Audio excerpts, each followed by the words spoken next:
Hey guys, so I wanted to share with you where I'm at on my color chips project. If you have no clue what I'm talking about, basically I wanted to make these little color chips to accurately show the color of the paints in the bottles, because when you get into things like inks or shades, sometimes you can't really tell. So this particular rack is going to be my main painting rack. And these 4 empty shelves are for SpeedPaint version 2, which the 90 color set is going to be released at the end of this month. And so that's what those shelves are for. This is the SpeedPaint range version 1, and I've done all the chips for that. And then I've had the quick shades for a while, and a lot of times when you were looking at mid-brown, flesh wash, soft tone, light tone, you couldn't really tell what it was. And some of them are very, very close. Flesh wash has a little bit more red to it. Soft tone is a little bit more on the yellowy side. Light tone has a little darker sepia tone to it. Strong tone is a completely different color and closer to like your dark tone. And then you have some of the colored ones. Now, besides, these are all Army Painter. Besides the Army Painter ones, Warcolours is my go-to range. And I'm actually selling the entire range, which is what was on these shelves before. But I'm keeping the one coat.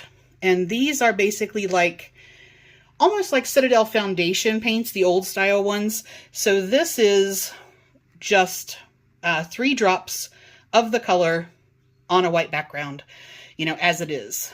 And so I've done all of those. They have a gold and a silver in that range as well. And then I have kept the Warcolor inks. And so I've done all of those.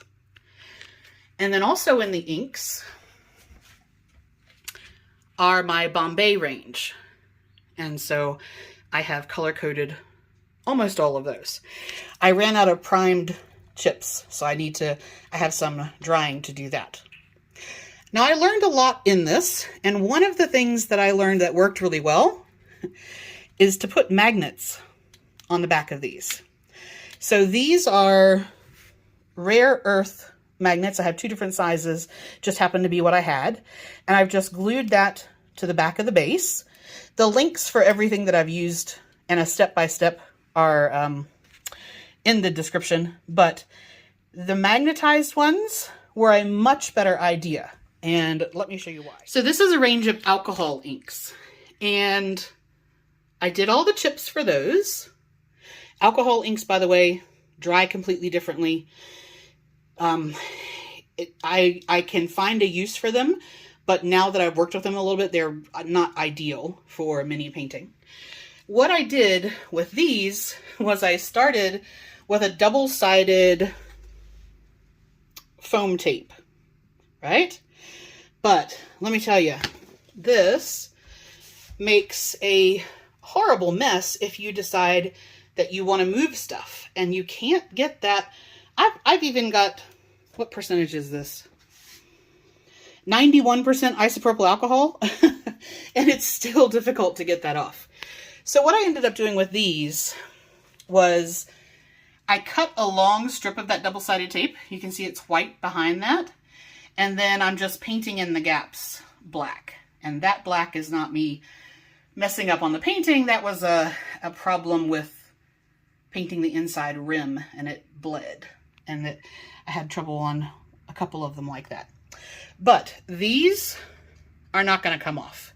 This is the rack that these will live on for their life, because otherwise I would have a really hard time getting it sorted.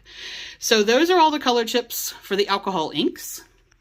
And then this rack is going to become my craft paint rack. I have 2 totes with a bunch more craft paints, and now I'm going to have room to put those on here. And I won't be doing color tiles for the craft paint ones.